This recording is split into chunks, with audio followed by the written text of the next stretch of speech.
মফস্বল শহরের একটি কারখানায় তৈরি হচ্ছে এমন এক কৃষিযন্ত্র যা স্বল্প খরচে একই সাথে জমিতে সার ও কীটনাশক প্রয়োগ করবে, আবার প্রয়োজনীয় পানীয় সরবরাহ করবে। এটা আপনার মেশিনের মাধ্যমে হলে সার যে জমিতে ব্যাপকভাবে হাতে ছিটাইলে যেরকম অপচয় হয় সেটা থাকবে না। এটা জমিতে যেরকম সার দরকার ঠিক সেইভাবে মেশিনে এটা ছিটাবে এবং কীটনাশকটাও ওইভাবে ছিটাবে এবং পানিটাও ঠিক কত কিউসি পানির দরকার ঠিক সেটা প্রয়োগ করার পরে অটোমেটিক বন্ধ হয়ে যাবে। মেশিনটি তৈরি করেছেন আমির হোসেন নামের এক ব্যক্তি। শুধু এই যন্ত্রই নয়, রিভার্স ইঞ্জিনিয়ারিং কৌশল ব্যবহার করে গত 4 দশকে প্রায় অর্ধশতাধিক কৃষি যন্ত্রপাতি তৈরি করেছেন তিনি। প্রায় 50-60 রকমের কৃষি যন্ত্রপাতি তৈরি করছি যা কৃষকের হাতে হাতে সমাদৃত।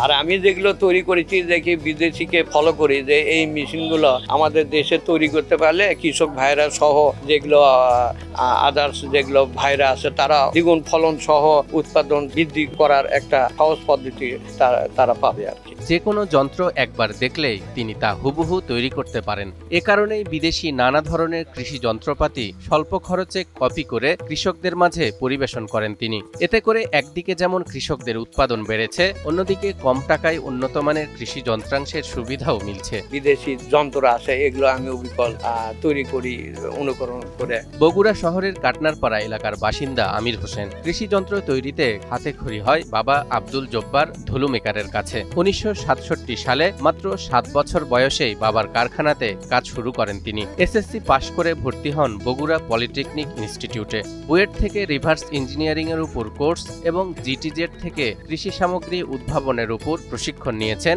আমির হোসেন। এগুলো কাজ করে আমার বাবার সঙ্গে হাতে কলমে কাজ শিখেছি। 1976 সালে বগুড়ার বিখ্যাত চিকন সীমায় বানানোর যন্ত্র দিয়েই উদ্ভাবন শুরু। 80-র দশকে বাবার কারখানাতেই শ্যালো মেশিনের পিস্টন, লাইনার, বুশ ভাল্ব সহ নানা কৃষি যন্ত্রাংশ তৈরি করেন আমির। এটা তো আমাদের বাপ দাদার ঐতিহ্য। 1880 সাল আমার দাদা, 1940 সাল আমার বাবা, আমি 1967 সাল থেকে এই কারখানার সাথে জড়িত। বলা চলে পৈতৃক সম্পত্তি বলা চলে। 4 দশকে শহরের জয়পুরপাড়া কারখানায় উদ্ভাবন করেছেন নুডলস তৈরির যন্ত্র, ইট ও পাথর ভাঙার যন্ত্র, মাছের ও মুরগির খাদ্য তৈরির যন্ত্র, ধান, আখ, গম মারাই যন্ত্র, অটোব্রিক্স মেশিন, খোয়া সিমেন্ট বালু মেশানোর যন্ত্র ইত্যাদি। সময়ের সঙ্গে তাল মেলাতে আমির হোসেন উদ্ভাবন করেছেন বিদ্যুৎ ও শ্যালো ইঞ্জিন চালিত সরিষার তেলের ঘানি এবং ফল ওয়াশিং মেশিন। ধান মারাই, ভুট্টা মারাই, জমি নিড়ানি, বীজ বপন, তারপরে মাছ, মুরগি, গরু খাবার অটো মেশিন। এদিকে সম্ভাবনাময় উদ্যোক্তা আমির হোসেনকে প্রয়োজনে ঋণ প্রদান সহ বিভিন্ন ধরনের সহযোগিতার কথা জানালেন বগুড়া বিসিকের উপমহাব্যবস্থাপক একেএম মাহফুজুর রহমান। আমরা